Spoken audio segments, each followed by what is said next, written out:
the new MultiRAE Lite. So we have two of these meters now, one on engine 191, the other one on equipment 194. They're pretty cool meters. They are multi-gas meters, just like the RKI Eagles. One of these two meters can see hydrogen sulfide and the other one cannot. This current meter cannot.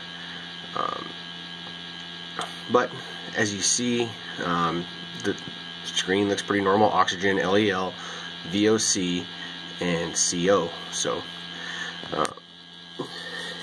again, this meter is calibrated for the LEL to methane and your VOC or your PID, whatever you want to call it, to isobutylene. And then to enter calibration mode is a little bit different than the Eagle, especially when it comes to bump testing. Bump testing, you cannot just simply apply gas to this meter and watch for reading changes. You'll know you need a bump test or a calibration because a little bottle will pull up right here in this black part where the oxygen is. Right in there, a little bottle symbol will pull up. Unfortunately, I already calibrated this meter, so it's not there right now. That'll let you know that it needs either a bump test or a calibration.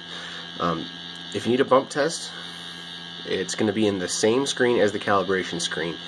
Again, you cannot simply apply the gas to this and call it a bump test. You have to go into a specific function for the meter, otherwise it'll just think it's doing its job versus actually being bump tested against a known chemical. And to get into that screen, you look down here, there's actually three buttons. It's kind of hard to see, but they're all associated with these three soft keys right here. So you're going to hold these two. You're going to hold the power button and the over arrow, and you're going to press down. Okay. If it asks you for a password, it's simply 0, 0, 0, 0. You hit done. Okay. And it opens you up into this big screen, okay? You can change anything in the meter through this screen. However, we don't need to do that. The meter's already set up. It's in the correct mode. You simply need to go right here to the little bottle screen. And by the way, this is the same bottle that will appear on the main screen next to the sensors when they need to be bump tested or calibrated, okay?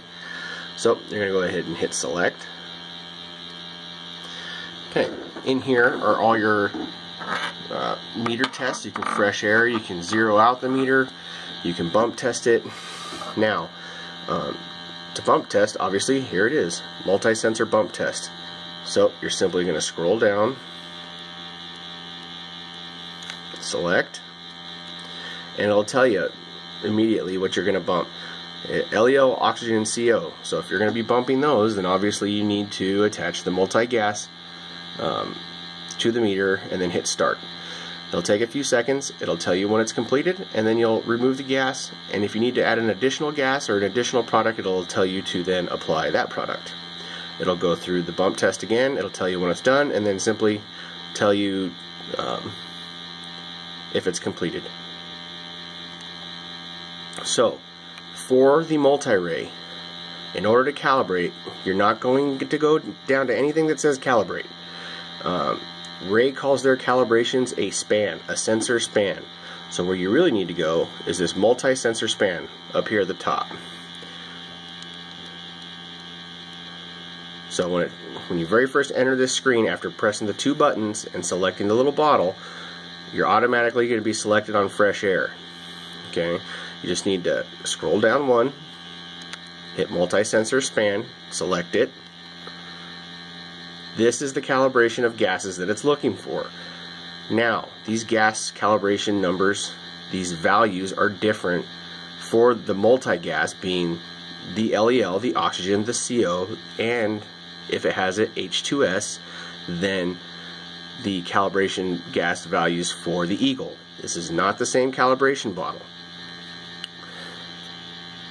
And we're going to talk more about this later. Anyhow, you would hit start. Apply. It'll tell you to apply the gas. It'll take 60 seconds when the calibration is complete. If it requires a second bottle, it'll tell you to attach it, and you'll start the process again. You'll hit start. It'll take 60 seconds, and it'll tell you when it's complete. When it's all done, you just back out of everything, and you're completed. Now, There you go. Also, you can also test the alarms while you're here. You can do any of the other tests. So if you just want to test the alarm, just press this button once. Simply lights up. Now you know that's working. Right here, this little moving icon, that lets you know the pump's working. So if for some reason you can't hear the alarm when you're doing your flow test, you notice now the pump's not working. It's flashing with an X.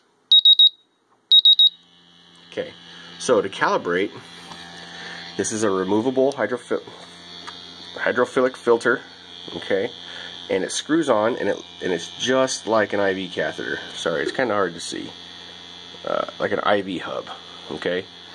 And these are replaceable, and there's a couple in the box that I gave you guys of those things, okay. So you guys have a couple options. I'm going to turn this off, kind of quiet it up here.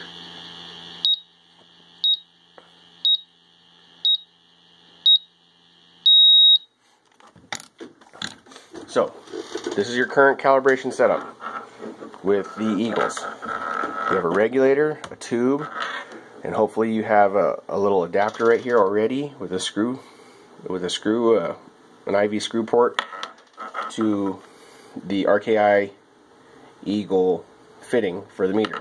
If you don't have that, that's okay. I found a workaround too, okay? But like I was saying, this is your multi-calibration gas. This is your isobutylene gas. Sorry, take that back. Multi-cal gas here, isobutylene. Now, there's nothing wrong with the isobutylene bottle. The Eagle and the RKI use the same bottle. So, you can use the isobutylene bottle. How do I know it's isobutylene? You come right here, and it says isobutylene. Sorry, not focusing. Okay. This one you can use. No change. Use it for both meters. This one here, however, the methane, carbon monoxide, nitrogen, oxygen one, you cannot use. Why is that? Because the value of oxygen is too low. This meter is looking for 18%. This bottle only has 12. You cannot use the multi-calibration gas with the RKI or with the new MultiRAE Lite. You must use the bottle provided by RAE to multi-span the meter. Okay. Also in this bottle, now that the oxygen concentration is correct at 18%, is also hydrogen sulfide. If you've never smelled hydrogen sulfide before, it smells like rotten eggs. I recommend doing this in a large room. It starts to stink after a while. Okay. So if you do have this set up here, see if I can do this one-handed. You can simply unscrew the RKI Eagle attachment, and now screw this piece into the IV hub of the filter disc.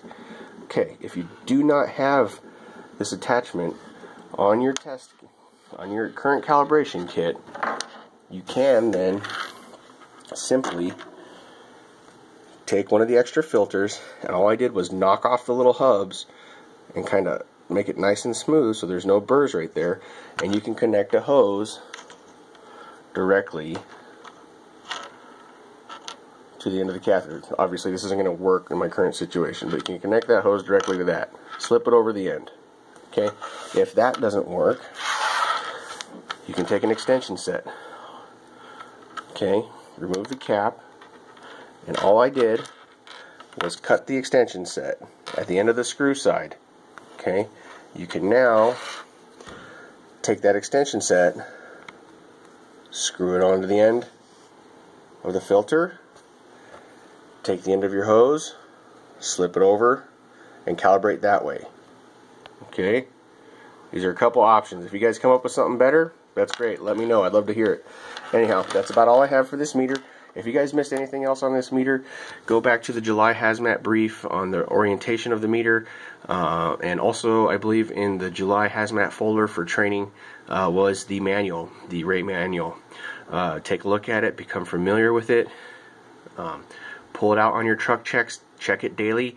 It's calibrated and tested on the same schedule as the Eagles, so we calibrate this every 3 months despite what it says. Okay, just follow the ops calendar and you guys won't be in the wrong. Make sure you take care of your meter, otherwise it won't be there to take care of you when you need it.